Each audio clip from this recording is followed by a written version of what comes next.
Alright guys, so ending the week off, what we're doing is the same butterfly guard pass we've been working on. The strength of this pass is that you don't have to let go of your hands. So it's all going to be body movement to allow you to be heavy and to pass the butterfly guard. Alright, let's show you how this looks. Come on, Eddie. So from here, butterfly, right? So once we're here, guys, right? Turn. What we're going to do is, I'm going to get my seatbelt grip, like the lower part of a seatbelt. I'm going to go really strong around his waist. Let me show you how it looks.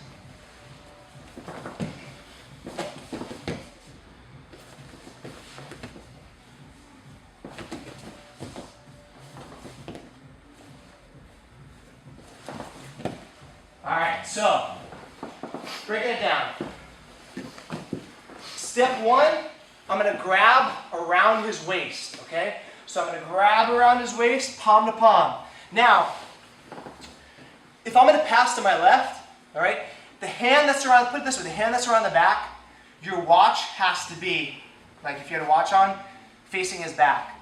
Alright, so if I'm going to pass to my left, my right hand is around his back with the watch facing his back. I'm going to go palm to palm here. Part of step one is also, I'm going to push him down, making sure that my head stays in the center line as opposed to the side. I'm going to walk my knees to my elbows, just like this. Everything tight. You see my knee is right by my elbow, and it's especially important on this side, the side that I'm passing to. All right, step two, what I'm going to do is I'm going to mule kick. Imagine you're trying to do like a back kick really hard and hit somebody, as some of you actually did in class the other day. You're going to do a back mule kick with your right leg as hard and fast as you possibly can, and then you're going to replace it, right, on his right hook, just like this. All right, so I can come here, I can kick and bring it back. Now notice that now both of my knees are concentrated on this hook now. I completely got rid of his left hook. All right, so my hands are below, still locked. And once I get here, and after I finish step two, I lock and I pause. All right, I make sure that I have control. Now step three, I'm going to get over his knee little by little. So I come here and I go like this. And I cover his knee with my knee. Step four, and I lock. I want you to lock here, all right? Step four, I'm going to turn my head to the other side, and then look at my left knee. I'm going to bring my left knee into his hip, just like this. And I squeeze your knees together here.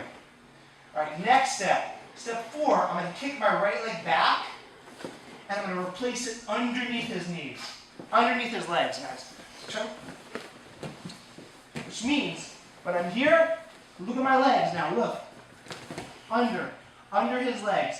And whenever I pass, I want to make sure that I walk to the side until his knees are pointed in the opposite direction toward the other wall. I want these legs down, because that's going to prevent him from being able to recover his guard and start, give me a difficulty before I've actually latched on and side control. All right?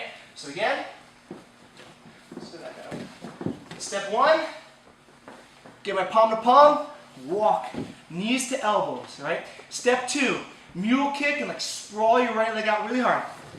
And look, but don't stay here, all right? I want it to be quick and fast and get over to that other hook. Here. Step two, get your left leg over his knee or your left knee over his knee, just like this. Pin it down.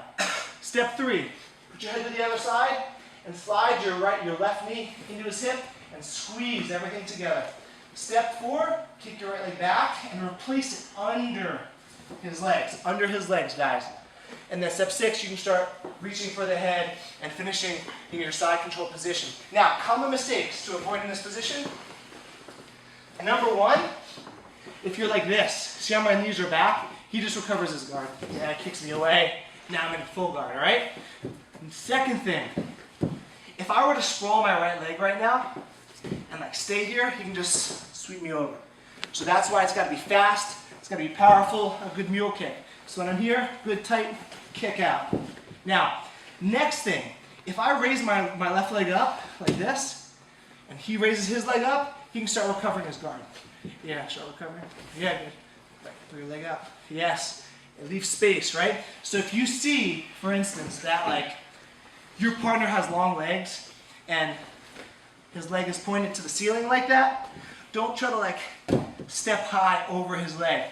What I want you to do is keep everything down and then start walking to the left and use your ribs here to push his knee down. Sometimes even use my elbow a little bit, and then I can get the leg over, and then just finish normally after that. And the last thing, once I come here and I kick over here, make sure this leg goes not only under his legs, but walks. I walk him over just like this. See, I want to twist his body to be in this position, so he has to bring his legs all the way back over in order to recover his guard. All right, guys? Any questions?